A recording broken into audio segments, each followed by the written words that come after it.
Haleluya. Yang percaya diberkati berkata, tepuk tangan buat Tuhan Yesus. Silakan duduk saudara sekalian. Shalom. Apa kabar? Luar biasa. Puji Tuhan. Terima kasih kepada tim pemuji, PDA, musik, LCD, sound system, dan semua yang mengambil bagian dalam pujian penyembahan. Saudara, hari ini hari apa? Hari Kamis, hari Idul Adha. Saudara, luar biasa ya. Liburan, saudara tetap ibadah. Puji Tuhan. Kenapa liburan tetap ibadah? Nah, karena ibadah mengandung janji. Ada yang jawab, kenapa liburan tetap ke gereja? Gak ada duit buat jalan-jalan. Kita bukan karena gak ada duit, saudara ya, tetapi karena mengasihi Tuhan. Amin, saudara sekalian. Tapi kalau ada duit, boleh juga jalan-jalan. Saudara, pada hari ini, ya, saya lihat di YouTube banyak perdebatan. Siapa yang dikorbankan? Ismail atau Ishak? Makanya, saya sampaikan tema khotbah saya, makna teologis Abraham mempersembahkan anaknya Ishak. Pertanyaannya, siapa yang dikorbankan? Klik. Ya, Ismail atau Ishak? Kalau saudara lihat perdebatan atas pertanyaan siapa yang dikorbankan, Ismail atau Ishak? Kalau dalam dunia Kristen dan Yahudi, tidak ada pertanyaan siapa yang dipersembahkan, Ishak atau Ismail atau Ishak. Sebab dalam Kristen atau Yahudi yang dipersembahkan, yang akan dikorbankan adalah, kita kompak saudara ya. Di Yahudi, di Kristen, itu tidak ada perdebatan siapa yang dipersembahkan, Ishak atau Ismail. Tidak ada. Karena memang secara eksplisit Alkitab menulis yang nanti kita akan baca, yang dipersembahkan itu, yang akan dikorbankan itu adalah Ishak. Jadi Yahudi sama Kristen tidak ada pertentangan siapa yang akan dikorbankan. Kalau kita lihat ayatnya di Kejadian 21 ayat 12, tetapi Allah berfirman kepada Abraham, janganlah sebal hatimu karena hal anak dan budakmu itu Hagar dan Ismail. Dalam segala yang dikatakan Sarah kepadamu, Sarah mengusir Hagar karena diduga, menurut penafsir, Ismail itu lebih besar daripada Ishak. Ismail membuli Ishak. Makanya Sarah sebel. Harus engkau mendengarkan Sarah. Sebab yang disebut keturunanmu ialah yang berasal dari Ishak. Jelas anak tunggal yang dimaksud itu adalah Ishak, bukan yang lain. Jadi kekristenan jelas yang dikorbankan, yang akan dipersembahkan sebagai korban bakaran adalah Ishak. Kok mereka heboh Ismail atau Ishak? Ya itu biarkan saja mereka yang berdebat. Amin saudara sekalian. Ya. Karena kalau memang mau diteliti, mereka pun ada dua pandangan. Pandangan terus berubah. Ada yang mengatakan yang dipersembahkan itu Ismail. Itu 24. Para ahli Islam mengatakan 24 itu Ismail. Ternyata ada 17 para ahli juga yang mengatakan Ishak dengan berbagai argumentasinya. Saya studi Al-Quran, saya baca dari Al-Fatihah sampai Anas. Itu memang nggak ada nama secara spesifik Ismail. Malah ada di As-Safat itu Ishak. Begitu. Makanya penafsir Muslim itu mengatakan jelas kok tertulis eksplisit begitu selesai. Kenapa mereka ini Ismail? Nah itu urusan mereka. Urusan kita adalah makna teologisnya apa. Nah untuk itu kita buka Kejadian 22 ayat 1 sampai 19. Nah, saya baca saudara sekalian supaya kita bisa melihat makna teologisnya apa. Karena kalau kita baca ya, ayat demi ayat itu luar biasa. Dari sini aja saya udah punya berbagai macam renungan yang saya tulis setiap hari itu yang bisa mengandung teologi yang menurut saya ini luar biasa. Abraham. Kejadian 22 ayat 1. Setelah semuanya itu Allah mencoba Abraham. Ia berfirman kepadanya, Abraham itu namanya tadi Abraham jadi Abraham. Lalu sahutnya, ya Tuhan. Dari kata ya Tuhan aja saya dapat satu pelajaran luar biasa. Ini ya Tuhan ini dari bahasa Ibrani Hineni. Hineni artinya ya Tuhan, ini aku hambamu. Kalau saudara sekolah kan ditanya, biasa di absen tuh. Zaman saya di absen disebut namanya Acok, hadir. Kemudian Beni, hadir Bu. Cecep, ada Bu. Gitu. Nah, kalau bahasa Ibraninya ketika dipanggil seorang murid sama gurunya, itu misal namanya Beni, dia saut Poani. Nah, Poani itu artinya saya ada di sini. Nah, itu Poani. Bukan Hineni, ya Tuhan. Jadi nggak boleh seorang murid dipanggil gurunya, Acong, Hineni nggak boleh. Hineni hanya kepada raja. Kita adalah hamba. Ketika Tuhan berkata, Abraham, nggak boleh nyautnya Poani, tapi Hineni menunjukkan bahwa dia hamba. Dia sebagai budak yang hanya tunduk kepada Tuhan. Jadi Abraham ngerti kata bahasa Ibrani karena dia memang bukan orang sembarangan. Ya, kalau kita perhatikan Abraham itu sebenarnya seorang yang terpandang. Pada zaman itu saudara sekalian dia punya rumah besar dan kamar-kamar yang banyak. Jadi seorang yang luar biasa. Makanya Abraham lalu sahutnya ya apa? Ya Tuhan. Firman Tuhan, ambillah anakmu yang tunggal itu, udah jelas. Yang tunggal itu yang engkau kasihi. Yakni siapa? Ishak. Disebut secara eksplisit, namanya jelas, Ishak. Pergilah ke tanah Moria dan persembahkanlah dia di sana sebagai korban apa? Korban bakaran. Itu saudara sekalian korban yang ditumpahkan darahnya kemudian dibakar habis, tidak ada sisa. Itu korban bakaran, beda sama korban sembahan syukur. Sebagai korban bakaran pada salah satu gunung yang akan kukatakan kepadamu, itu gunung Moria, Bukit Moria. Keesokan harinya, ayat 3, pagi-pagi bangunlah Abraham. Kalau saudara lihat keesokan harinya artinya nggak ada jeda. Besok dia langsung eksekusi. Ini Abraham luar biasa. Dia nggak tunda-tunda. Makanya menurut saya iman perjanjian lama yang kita mesti contoh itu Abraham. Makanya disebut bapak orang percaya, orang beriman. Dia memasang pelana keledainya dan memanggil dua bujangnya beserta Ishak anaknya. Dua bujangnya itu menurut tradisi Yahudi itu adalah Eliezer dan Ismail. Itu tradisi Yahudi. Dia membelah juga kayu untuk korban bakaran itu. Lalu berangkatlah ia dan pergi ke tempat yang dikatakan Allah kepadanya. Ketika pada hari ketiga Abraham melayangkan pandangnya, lihatanlah kepada tempat itu dari jauh. Berarti ini satu bukit, karena dari jauh kelihatan tempat. Itu membutuhkan waktu 3 hari. Menurut para ahli, jaraknya yang ditempuh itu 60 mile atau 90 km. Itu butuh, kalau jalan pada waktu itu butuh 20 jam non-stop. Non-stop. Nggak mungkin kan Abraham waktu itu usianya diperkirakan 130 lebih gitu. Nggak mungkin non-stop. Pasti berhenti-berhenti. Makanya butuh waktu 3 hari pada hari ketiga. Kata Abraham kepada kedua bujangnya itu, tinggallah di sini. Tinggallah kamu di sini dengan keledai ini. Aku, perhatian, beserta anak ini, kata anak ini itu dari bahasa Ibrani-nya lep. Lep itu ternyata tentang ini jauh dari mulai infant, bayi sampai dengan orang pemuda yang bisa masuk sebagai tentara. Kalau sekarang tentara itu umur berapa? Umur 17, 18 sudah bisa atau 19 sudah bisa. Jadi Ishak ini bukannya umur 5 tahun sekalian atau 6 tahun, tapi sudah cukup dewasa. Bahkan Adam Clarke mengatakan Ishak pada waktu akan dipersembahkan usianya sama dengan usia Yesus, 33,5 tahun. Dia dengan yakin mengatakan bahwa usia Ishak pada waktu itu bukan anak-anak, seorang pemuda yang sama dengan usia Yesus ketika dipersembahkan. Kemudian dikatakan, kata Abraham pada bulannya, tinggal di sini, aku beserta anak ini akan pergi ke sana, kami akan sembahyang. Sesudah itu kami kembali kepadamu. Ini iman luar biasa. Akan sembahyang dan sesudah itu kami akan kembali kepadamu. Kami, bukannya aku akan kembali. Kan kalau dipersembahkan, Ishak pasti dibakar habis. Saya akan kembali, tapi ini kami akan kembali. Itu iman yang luar biasa. Lalu Abraham mengambil kayu untuk korban bakaran itu dan memikulkannya ke atas bahu Ishak, anaknya. Jadi kalau kayu untuk korban bakaran itu cukup banyak, saudara sekalian. Namanya korban bakaran bukannya api biasa. Jadi seorang pemuda, makanya Adam Clarke yakin Yesus usianya 33,5 tahun. Memang terjadi perdebatan sehingga kesimpulannya kemungkinan besar Ishak pada waktu dikorbankan usianya 20 sampai 36 tahun. Jadi rentangnya begitu, saudara ya. Jadi jelas, ke atas bahu Ishak anaknya. Kalau kita lihat ke atas bahu Ishak anaknya, itu kan luar biasa.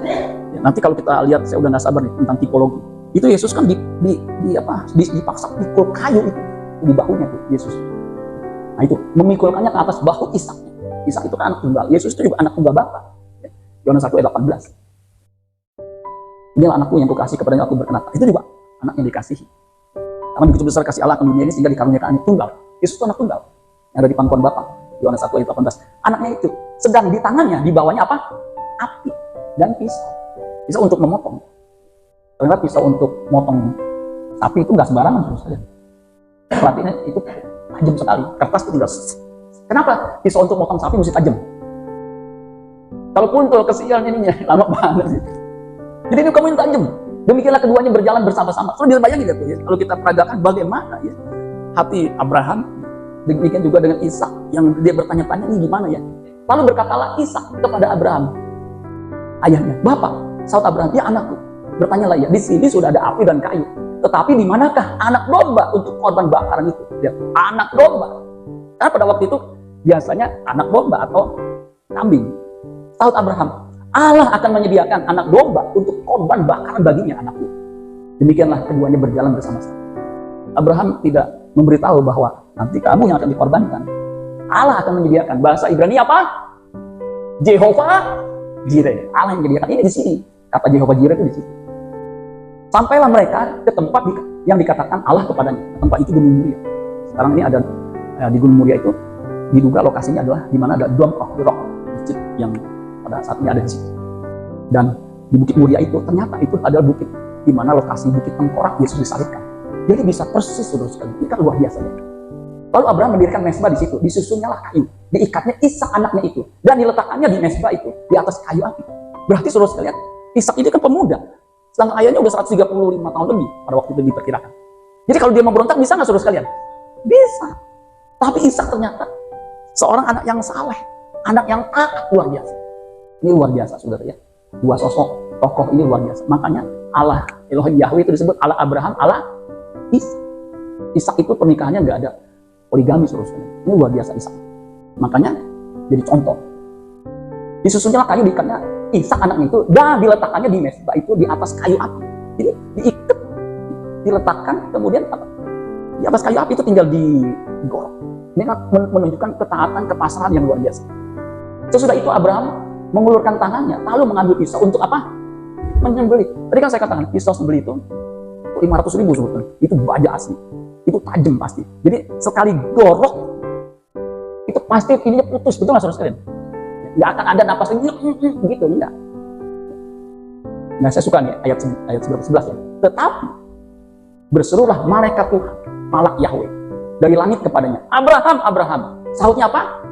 Hineni, iya Tuhan. Lalu ia berfirman, malak Yahweh itu, jangan bunuh anak itu dan jangan apa? Kau apa-apakan dia. Sebab apa?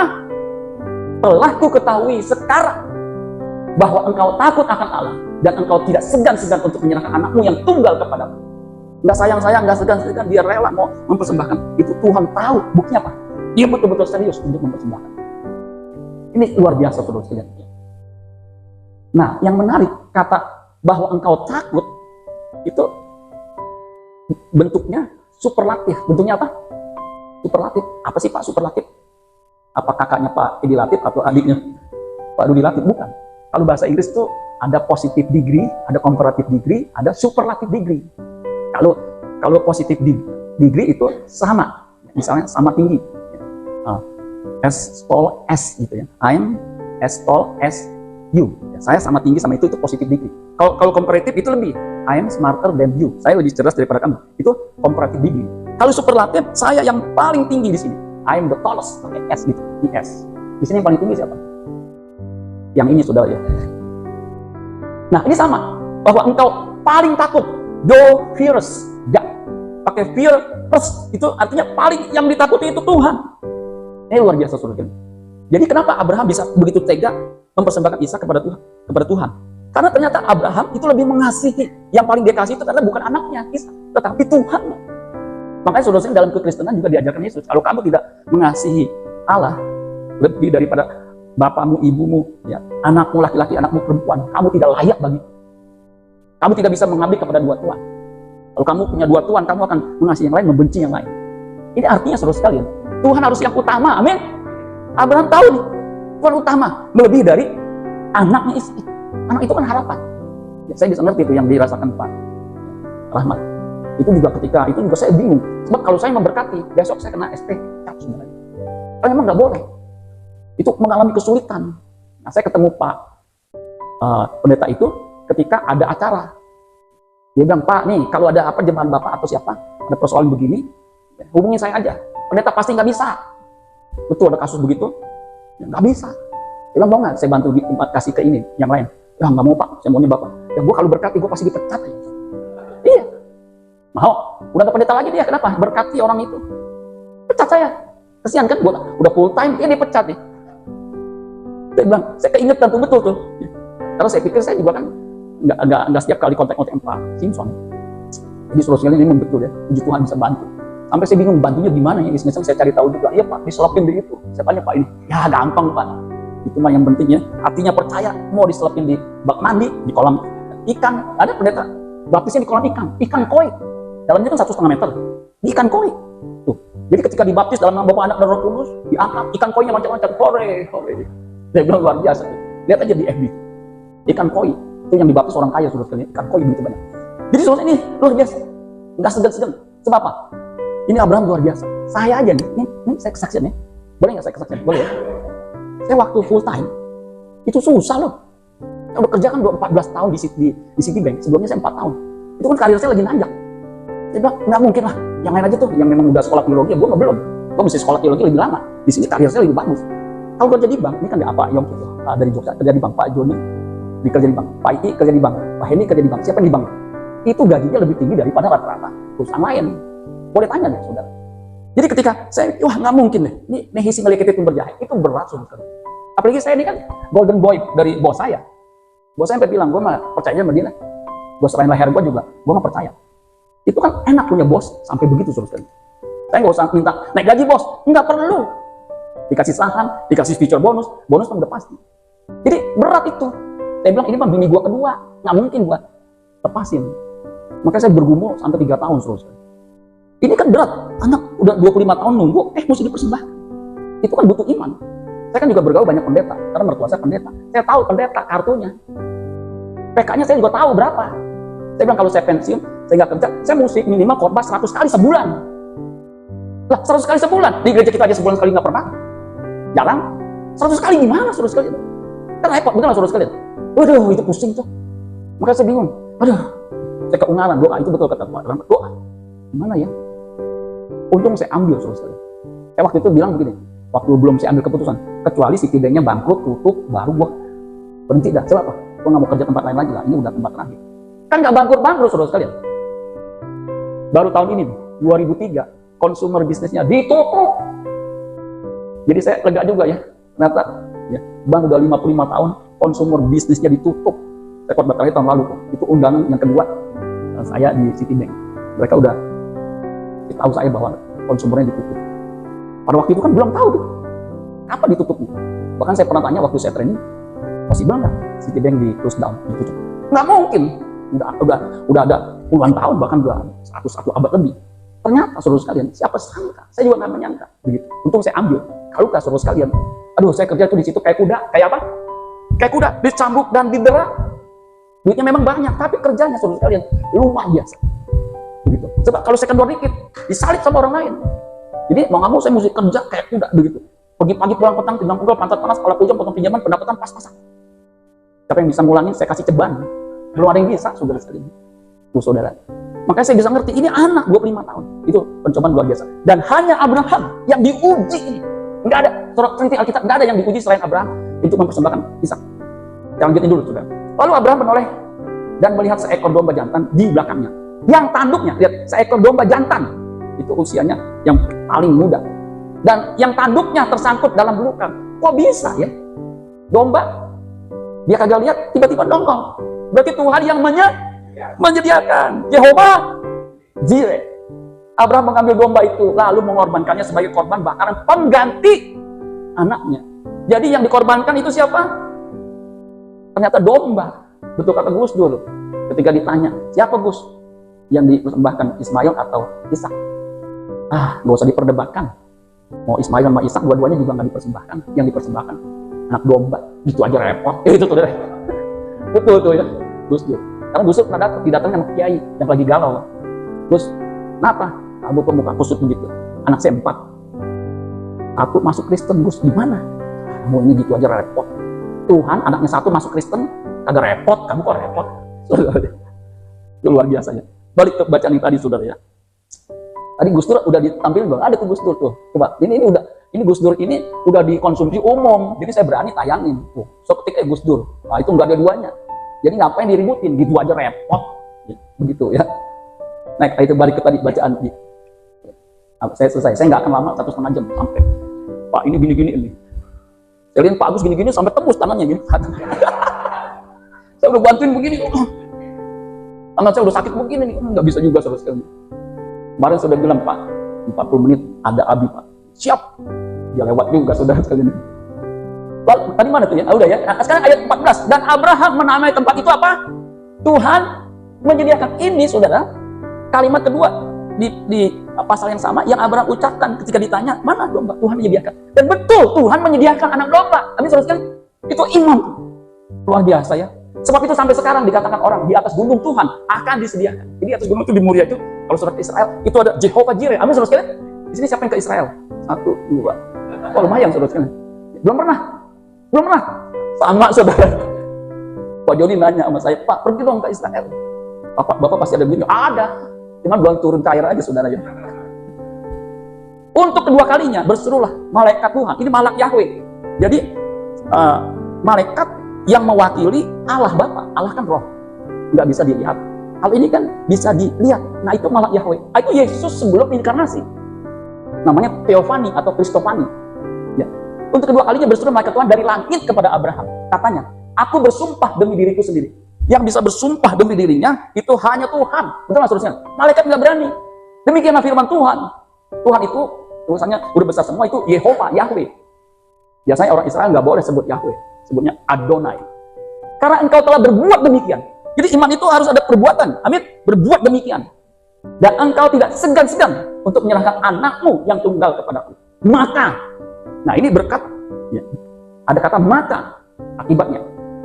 Aku akan memberkati engkau berlimpah-limpah dan membuat keturunanmu sangat banyak seperti bintang di langit dan seperti pasir di tepi laut. Dan keturunanmu itu akan menduduki kota-kota musuhnya. Sekarang ini saudara sekalian, di Amerika itu kan penduduknya ada 300 juta lebih kalau salah. Itu cuma 2,7% yang kemarin dikorban itu betul, itu orang Yahudi. Tetapi kekayaan bangsa-bangsa ini itu yang paling banyak menguasai 6.000 orang itu kebanyakan orang Yahudi. Jadi luar biasa, betul. Keturunanmu akan menduduki kota-kota musuh. Oleh keturunanmu lah semua bangsa di bumi akan mendapat berkat. Karena penemuan-penemuan mendapat berkat. Karena engkau mendengarkan firman-Ku. Nah, ini berlaku kalau kita taat, maka saudara sekalian gak usah takut dengan berkat. Amin. Saya puji Tuhan, 20 tahun. 2003 saya pulang, sekarang kan 2023. Saya nggak pernah sampai saya minta-minta. Bahkan kemarin waktu istri saya operasi, memang masih kurang-kurang. Begitu saya cabut gigi 2 juta lagi. Anak saya bungsu ambil 4 juta. Aduh, nggak diganti kantor. Kemudian kemarin bengkel mobil baru separuh 5 juta. Nanti yang ini Pak, tunda dulu yang 6 juta. Jadi tagihan kredit itu melembung terus. Saya agak pusing juga. Tetapi, ya itu satu-satu. Kalau nggak bisa dilunasin, minta cicil 3 kali. Begitu saudara sekalian. Tanpa bunga, kan sama aja, betul nggak? Jadi memang saudara sekalian nggak akan, jadi sampai yang saya utangin, nggak ada. Tunjuk tangan. Bapak utang sama saya 2 juta belum bayar, nggak ada saudara. Saya bayar 100 juta nanti. Kalau duit saya turun, saudara ya. Jadi saudara ini kalau taatin berkat, karena engkau mendengarkan firman-Ku. Kemudian kembalilah Abraham kepada kedua bujangnya, Eliezer dan Ismail. Dan mereka bersama-sama berangkat ke Berseba dan Abraham tinggal di Berseba. Nah, saudara, sebenarnya, ya, karena waktu saudara ya, bisa klik, loncat. Sebenarnya, ini kisah Abraham ini luar biasa. Kalau dikorbankan itu begitu banyak butir-butir mutiara kebenaran yang kita bisa ambil. Nah, saya ambil makna teologisnya. Di Ibrani 11 ayat 17 itu komentar tentang peristiwa Abraham mempersembahkan Ishak. Karena dikatakan karena iman. Jadi yang membuat Abraham bisa tega mempersembahkan anaknya itu karena iman. Karena iman, maka Abraham tak kalah ia dicobai, lebih tepatnya sih diuji. Kalau diuji itu untuk ditingkatkan, dimurnikan imannya. Ya, supaya diketahui ini iman yang murni. Ya, makanya sekolah itu ada ujian nasional, nggak ada cobaan nasional, nggak ada. Tak kalah ia dicobai mempersembahkan Ishak, ia yang telah menerima janji itu rela. Dan Abraham menerima janji bahwa keturunannya akan menjadi berkat.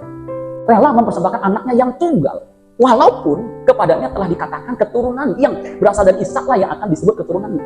Itu Tuhan sendiri yang ngomong, nanti akan menjadi berkat. Itu keturunanmu ini yang namanya Ishak, bukan yang itu. Paham saudara? Kalau nggak paham, gedablek.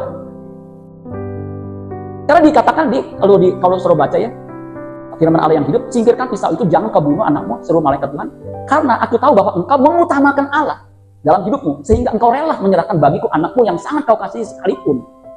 Jadi ini iman sekalipun, iman walaupun yang kita harus miliki. Amin saudara sekalian. Walaupun kita susah, walaupun kita sakit-sakitan, walaupun kita mungkin tidak diberkati, kita percaya Yesus sebagai Tuhan dan Juru Selamat. Amin. Ini yang membuat Bapa di surga akan berkata, ini nih, kasih sertifikat. Amin saudara sekalian. Makanya lagu di Mazmur 73, ini Mazmur 73 itu kan perjanjian lama. Sekalipun dagingku dan hatiku habis lenyap. Kemudian apa? Gunung batuku dan bagianku, tetaplah Allah selama-lamanya. Nah, itu luar biasa.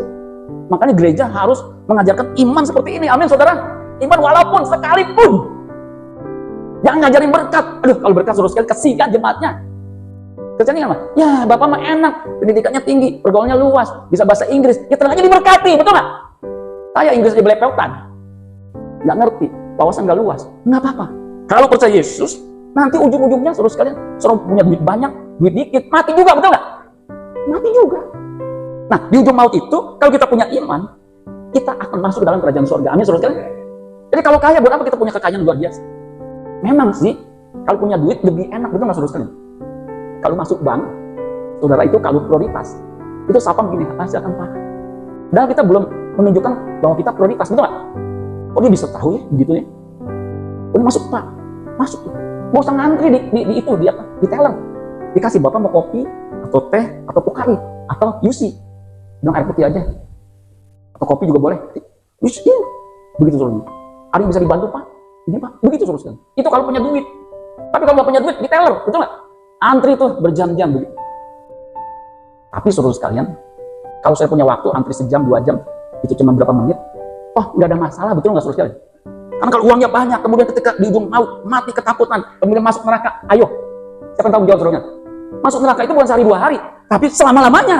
Mendingan kita susah di sini, betul nggak saudara sekalian? Senang di sana selama-lamanya. Nah, itu yang mesti diajarkan. Amin saudara sekalian, iman yang walaupun. Next. Tentang Abraham juga dicatat oleh Yakobus. Yakobus ini adik biologis dari Maria, Yusuf. Nah, adiknya nih, Yesus, Yakobus, Rasul Yakobus. Bukankah Abraham, bapak kita, dibenarkan karena apa? Perbuatannya ketika ia mempersembahkan Ishak anaknya di atas mezbah. Kamu lihat bahwa iman bekerja bersama dengan perbuatan-perbuatan, dan oleh perbuatan-perbuatan itu iman menjadi sempurna. Jadi iman itu adalah tindakan, amin. Tindakan penurutan terhadap kehendak Allah seperti Abraham, itu iman yang sempurna. Bukan hanya sekedar ngomong, ditujukan dengan tindakan, rajin beribadah, tetap setia. Amin saudara. Itu Tuhan lihat tuh, iman bisa bertumbuh jadi mencapai sempurna. Next. Kalau saya pelajari kisah Abraham ini dari beberapa literatur, kalau hanya mengajarkan tentang korban, tentang kesetiaan, tentang iman Abraham yang diuji, itu ternyata nggak terlalu signifikan. Jadi ada seorang ya, yang ngerti tentang Alkitab, dia mengatakan ini pasti ada sesuatu yang ingin Tuhan nyatakan. Ini adalah gambaran tentang sesuatu yang besar yang akan terjadi. Nah, itu yang disebut dengan tipologi. Coba katakan tipologi. Jadi tipologi itu gambaran peristiwa yang saat ini merupakan gambaran sebagai contoh suatu peristiwa yang sesungguhnya itu.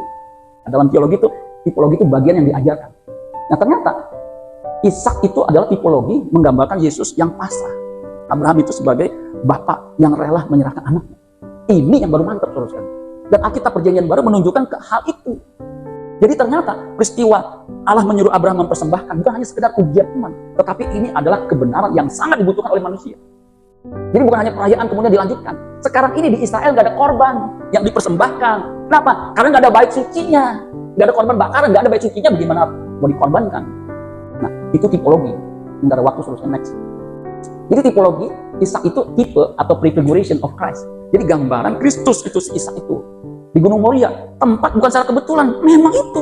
Di Golgota itu, Gunung Moria itu, yang dimana ada Dome of the Rock itu jelas Kalvari itu tempatnya. Nanti sudah bisa baca studinya itu ya. Next. Nah, jadi saudara sekalian, Ishak itu tipe atau tipologi prefiguration sebelum penampakan Yesus yang sesungguhnya. Yesus anak tunggal, Ishak anak tunggal. Yesus yang dikasih Bapa, Ishak dikasih Abraham. Bahkan dikatakan the lovers tadi. Yesus itu ada di pangkuan Bapa. Ya, anak tunggal Bapa. Tidak pernah seorang pun melihat Allah. Tetapi anak tunggal Bapa yang ada di anak tunggal Allah, ada pangkuan Bapa, itu yang menyatakannya, itu anak tunggal satu-satunya. Lihat anak domba Allah, dia anak domba Allah yang memang merupakan tipologi dari Ishak yang dipersembahkan, ternyata anak domba. Nah, anak domba itu Tuhan menyediakan. Jadi betul kata Gus Dur, bukan dua-duanya yang dipersembahkan sesungguhnya anak domba. Anak domba menunjuk kepada Yesus. Amin saudara sekalian. Nah, ini luar biasa. Tadi Abraham rela mempersembahkan, memberikan anaknya yang dikasih. Bapa juga demi manusia yang berdosa itu mempersembahkan anaknya. Karena begitu besar kasih Allah akan dunia ini sehingga dikaruniakannya anaknya yang tunggal supaya setiap orang yang percaya kepadanya tidak binasa. Itu Yesus itu saudara sekalian. Jadi ini penebusan yang memang kita harus imani kalau kita mau hidup kekal. Amin saudara sekalian. Jadi ketika Yesus dibaptis, inilah anakku yang kukasih, kepadanya aku berkenan. Itu anak terkasih. Matius 20:28. Sama seperti anak manusia datang bukan untuk dilayani, melainkan untuk melayani dan memberikan apa? Nyawanya sebagai pengganti atau penebus bagi banyak orang. Kalau tadi Ishak diganti dengan anak domba, sesungguhnya Yesus itu sebagai pengganti manusia yang berdosa. Sebab apa? Allah itu kan adil. Kalau manusia berdosa, mesti dihukum. Allah itu juga kasih. Kalau dia berdosa, tidak dihukum, bagaimana keadilannya? Kalau dia dihukum, masuk neraka. Di mana kasihnya? Jadi itu salib itu pertemuan antara keadilan dan kasih Allah. Nah, itu kan luar biasa, saudara. Itu digenapi dalam Yesus Kristus. Makanya Kejadian 22 ayat 12, sebab telah ketahui sekarang bahwa engkau tidak segan-segan. Artinya kan rela sampai 2 kali tuh ayat 16. Nah ternyata Roma juga mengatakan, Roma 8 ayat 32, ia yang tidak menyayangkan anaknya sendiri, tetapi menyerahkannya bagi kita semua sebagai tebusan. Makanya kalau Yesus aja diserahkan untuk kita diselamatkan, pasti segala kebutuhan kita akan dicukupi, amin. Makanya kalau susah-susah dikit, itu jamak. Coba katakan jamak. Coba bilang kiri kanan, kalau susah dikit jamak. Saya ini kan baru-baru ini belajar ketika istri saya di rumah sakit, saudara ya. Musik bisa maju ke depan ya, karena waktunya habis. Saya take granted, gue bisa tidur ya di rumah sakit. Istri saya udah khawatir, ini nih laki gue bisa tidur nggak begini nih. Ini kan udah lama nggak susah kayak begini ya. Betul, saudara, saya nggak susah, nggak bisa tidur. Mandi 3 hari udah mandi, saya biasa mandi kan sehari bisa 2 atau 3 kali bahkan kadang-kadang. Ini udah lama nggak susah, bisa juga susah, saudara. Artinya itu kayak ngalamin begitu. Jadi manusia itu fleksibel, amin, saudara. Maka kalau susah-susah dikit jamak. Begitu saudaranya. Saya tuh takutnya tuh begitu, kalau nggak ada duit gue nanti gimana nih, begitu. Sekarang saya nggak ada duit, nggak ada masalah. Pernah waktu Pak Lonjong almarhum, pasti kenal kan Pak Lonjong kan? Dia bukan mau ngambil duit, saya lihat duitnya. Emang banyak amat Pak Lonjong, iya nih dapat tadi.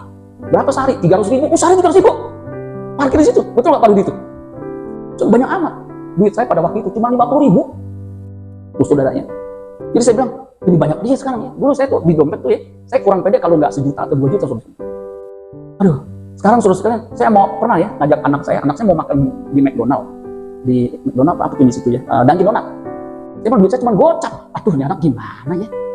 Akhirnya saya pede, saya ajak aja, saya keluarin buat makan sama. Saya pesan tuh wafer 35.000 sama minumnya. Jadi sisa cuma 15.000. Anak saya nanya lagi, papa nggak makan? Enggak, papa masih kenyang. Jam 11 siang. Ini pak, enak, pesan aja lagi. Dan nanti gue pesen lagi, bayar pakai apa? Boleh ketek.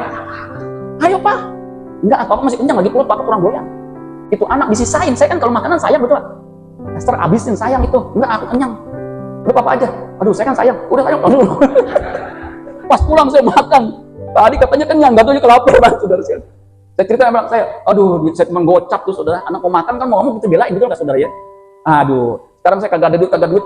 Pede aja, amin saudara sekalian. Gak usah takut. Kartu kredit saya udah dihapus, tinggal BCA. BCA emang luar biasa, Bank Sentral Allah, saudara ya. Next, ya. Di G. Jadi saudara Ishak itu jelas ya, seperti Yesus yang bersedia menjadi pengganti. Next. Jadi ini berikutnya saudara sekalian. Pendek kata, peristiwa Abraham mempersembahkan Ishak itu sebagai tipologi, sebagai gambaran, lukisan bahwa nanti yang sesungguhnya yang dipersembahkan adalah Yesus, anak domba Allah. Amin buat iman Tuhan. Tepuk tangan buat Yesus.